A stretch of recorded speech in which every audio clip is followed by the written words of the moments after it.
Sekarang saya sudah sampai di lokasi yang merupakan salah satu contoh dari barang publik, yaitu jalan raya. Jalan ini berlokasi di Jepon, di kota Blora. Saya akan menjelaskan beberapa informasi terkait jalan raya.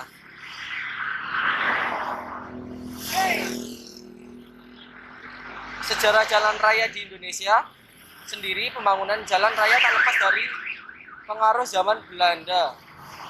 Selain digunakan untuk pertahanan militer, jalan raya bertujuan untuk membangkitkan roda ekonomi dalam hal pengiriman barang dagang dari satu tempat ke tempat lainnya.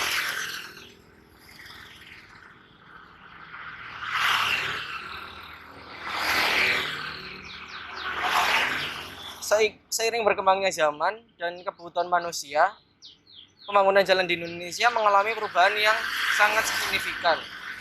Berawal dari jalan yang tadinya berupa jalan setapak dan beralaskan tanah, kini telah berkembang menjadi jalan lebar dan luar yang dilapisi aspal hingga beton. Di Indonesia, pembangunan jalan raya tidak terlepas dari pengaruh era Belanda yang menduduki Indonesia waktu itu. Jalan raya juga bertujuan untuk membangkitkan roda ekonomi dalam hal pengiriman barang dagang dari satu tempat ke tempat lainnya. Jalan raya adalah jalan utama yang menghubungkan satu kawasan dengan kawasan lainnya. Jalan raya memiliki ukuran yang lebih besar, lebar, dilapisi aspal dan bisa dilewati dari dua arah berlawanan. Jadi, jalan raya dapat mendukung berbagai aktivitas dan kebutuhan manusia dalam hal kepentingan mobilitas, hingga mencapai tujuan ekonomi dan non-ekonomi. Namun, terdapat perbedaan fungsi dan jenis jalan raya di Indonesia. Undang-Undang Nomor 38 Tahun 2004 menyebut bahwa jalan dapat dibagi menjadi dua jenis, yakni berdasarkan jenis dan fungsi. Jenis jalan raya berdasarkan fungsinya adalah jalan arteri, jalan lokal, jalan kolektor, dan jalan lingkungan. 1. Jalan arteri. Dikutip dari UU Nomor 38 Tahun 2004, jalan arteri merupakan jalan umum yang dapat digunakan oleh kendaraan angkutan. Ciri-ciri utama dari jalan arteri adalah perjalanannya jauh, kecepatan kendaraan tergolong tinggi, serta dilakukan pembatasan secara berdaya guna pada jumlah jalan masuk. Jalan arteri dibagi menjadi dua, yakni jalan arteri primer serta jalan arteri sekunder. Berikut penjelasannya. Jalan arteri primer. Jalan arteri primer menghubungkan secara berdaya guna antara kegiatan nasional dengan kegiatan wilayah. Kecepatan kendaraan paling rendah adalah 60 km per jam. Ukuran lebar badan jalan minimal 11 meter.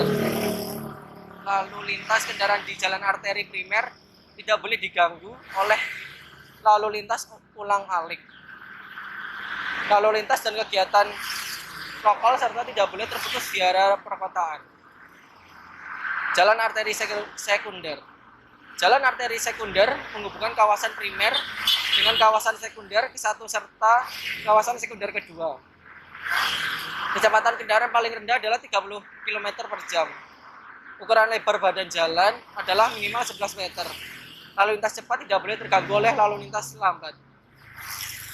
Jalan kolektor mengutip dari UU Nomor 38 Tahun 2004, jalan kolektor merupakan jalan umum yang ditujukan untuk kendaraan angkutan, pengumpul atau pembagi. Ciri utama dari jalan kolektor adalah jalan perjalanan sedang, kecepatan kendaraannya sedang, serta adanya pembatasan pada jalan masuk. Jalan kolektor dibagi menjadi dua, yakni jalan kolektor primer dan jalan kolektor sekunder. Berikut adalah penjelasannya. Jalan kolektor primer menghubungkan secara berdaya guna antara kegiatan nasional dengan kegiatan wilayah.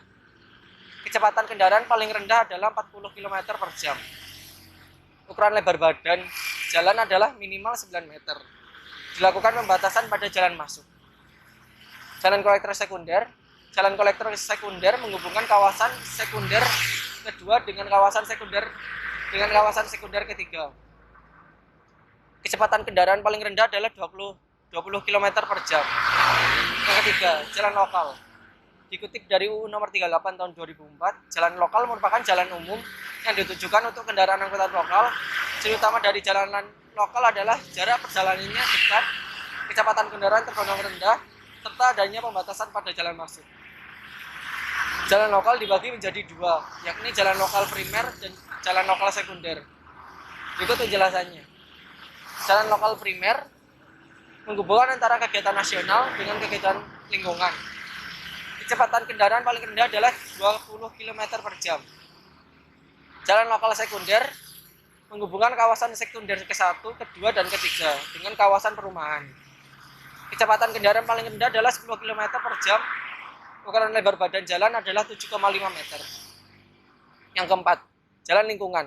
Jalan lingkungan dibagi menjadi dua, yakni jalan lingkungan primer dan jalan lingkungan sekunder. Jalan lingkungan primer menghubungkan kegiatan di kawasan pedesaan dengan lingkungan kawasan pedesaan. Kecepatan kendaraan paling rendah adalah 15 km per jam. Ukuran lebar badan jalan untuk kendaraan bermotor roda 3 atau lebih adalah 6,5 meter. Sedangkan ukuran lebar jalan untuk kendaraan tidak bermotor dan tidak beroda 3 atau lebih dari 3,5 meter. Jalan lingkungan sekunder. Jalan lingkungan sekunder menghubungkan kegiatan di kawasan pedesaan dengan kawasan perkotaan. Kecepatan kendaraan paling rendah adalah 10 km per jam. Ukuran lebar badan jalan untuk kendaraan bermotor roda 3 atau lebih dari adalah 6,5 meter. Sedangkan ukuran lebar jalan untuk kendaraan tidak bermotor dan tidak beroda 3 atau lebih adalah 3,5 meter. Sekian penjelasan dari saya.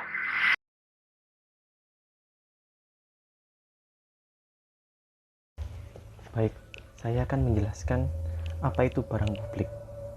Dalam ilmu ekonomi, barang publik adalah barang yang memiliki sifat non-rival dan non-eksklusif. Barang publik merupakan barang-barang yang tidak dapat dibatasi oleh siapa penggunanya dan sebisa mungkin bahkan seseorang tidak perlu mengeluarkan biaya untuk mendapatkannya. Barang publik adalah barang yang apabila dikonsumsi oleh individu tertentu tidak akan mengurangi konsumsi orang lain akan barang tersebut. Barang publik memiliki sifat non-rival dan non-eksklusif. Barang publik hampir sama dengan barang kolektif. Bedanya, barang publik adalah untuk masyarakat secara umum atau keseluruhan, sementara barang kolektif dimiliki oleh satu bagian dari masyarakat atau satu komunitas yang lebih kecil dan hanya berhak digunakan secara umum oleh komunitas itu tersebut. Karakteristik dari barang publik yang pertama yaitu non-eksklusivitas adalah salah satu sifat yang membedakan barang publik dengan barang lain adalah apakah orang dapat dikecualikan dari manfaat barang tersebut atau tidak. Yang kedua, non-rivalitas adalah barang-barang non-rivalitas adalah barang di mana manfaatnya dapat diberikan bagi pengguna tambahan dengan biaya marginal nol. Yang berikutnya adalah macam-macam barang publik. Yang pertama yaitu non-rivalry, berarti bahwa penggunaan satu konsumen terhadap suatu barang tidak akan mengurangi kesempatan konsumen lain untuk juga mengkonsumsi barang tersebut. Setiap orang dapat mengambil manfaat dari barang tersebut tanpa memengaruhi manfaat yang diperoleh oleh orang lain. Yang kedua yaitu non-excludable, berarti bahwa apabila suatu barang publik tersedia, tidak ada yang dapat menghalangi siapapun untuk memperoleh manfaat dari barang tersebut. Dalam konteks pasar, maka baik mereka yang membayar maupun tidak membayar dapat menikmati barang tersebut. Menurut teori Eric Lindell menyatakan bahwa pembayaran masing-masing konsumen tidak dalam bentuk harga absolut, akan tetapi berupa persentase dari total biaya penyediaan barang publik. Kelemahan teori Lindell adalah karena teori ini hanya membahas mengenai barang publik tanpa membahas mengenai penyediaan barang swasta yang dihasilkan oleh sektor swasta. Sifat barang publik tidak dapat dikecualikan. menyebabkan tidak ada seseorang individu juga yang bersedia menunjukkan preferensinya terhadap barang publik. Kritikan lainnya ialah teori ini hanyalah melihat penyediaan barang publik saja tanpa memperhitungkan jumlah barang swasta yang seharusnya diproduksi agar masyarakat mencapai kesejahteraan optimal.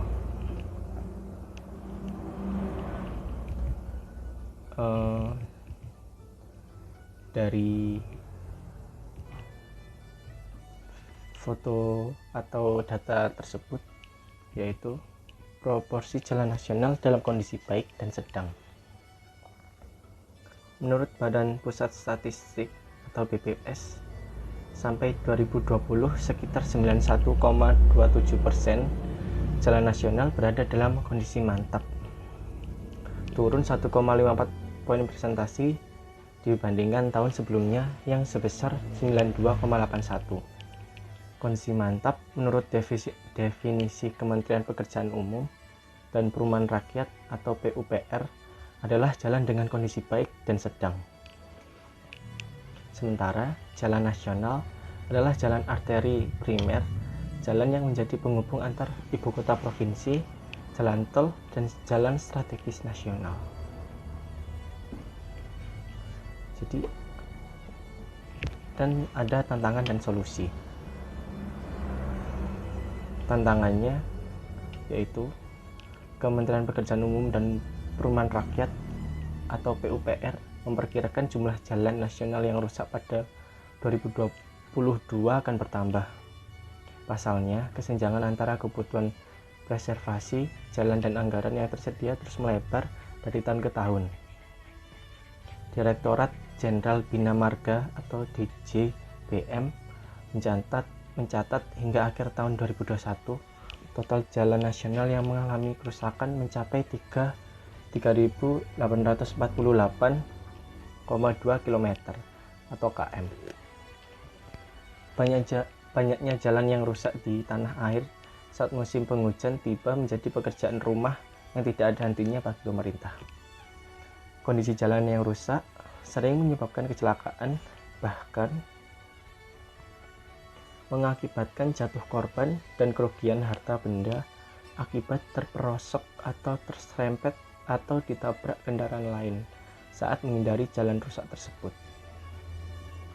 Ada ketentuan pidana bagi penyelenggara jalan yang abai terhadap kerusakan jalan sesuai wewenangnya.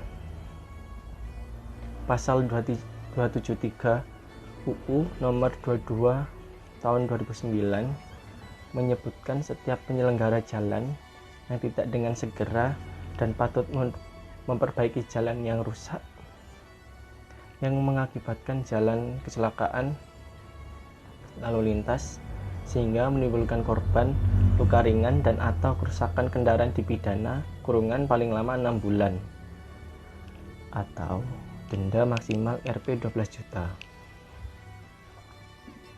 Kemudian kalau sampai mengakibatkan luka berat, pelaku dipidana kurungan maksimal 1 tahun atau denda paling banyak 24 juta rupiah.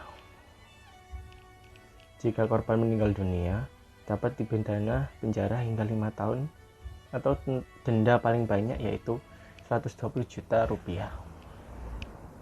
Sementara jika penyelenggaraan jalan tidak memberi tanda atau rambu pada jalan rusak dan belum diperbaiki, dapat dipidana kurungan penjara hingga 6 bulan atau denda bayar maksimal 1,5 juta rupiah.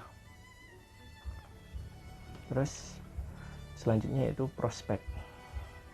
Kementerian Perhubungan menawarkan kapal Ro-Ro sebagai solusi pengangkutan barang dengan kapasitas besar agar tidak merusak jalan raya dan menghilangkan pungutan liar di jembatan timbang. Budi mengatakan pihaknya akan menguji cobakan pengoperasian jembatan timbang yang sesuai dengan aturan yang berlaku serta mendorong angkutan barang dengan kapasitas besar untuk mengambil jalur laut dengan kapal Ro-Ro. Untuk itu, dia mengatakan pihaknya akan menandatangani nota kesepahaman dengan Polri serta Kementerian Pekerjaan Umum dan Perumahan Rakyat atau PUPR untuk pengawasan di jembatan timbang. Keterlibatan Kementerian PUPR atau Pekerjaan Umum dan Perumahan Rakyat untuk meminimalisasi kerusakan jalan raya yang diakibatkan kelebihan muatan angkutan barang karena kerugian yang ditimbulkan untuk memperbaiki jalan rusak tersebut lebih besar.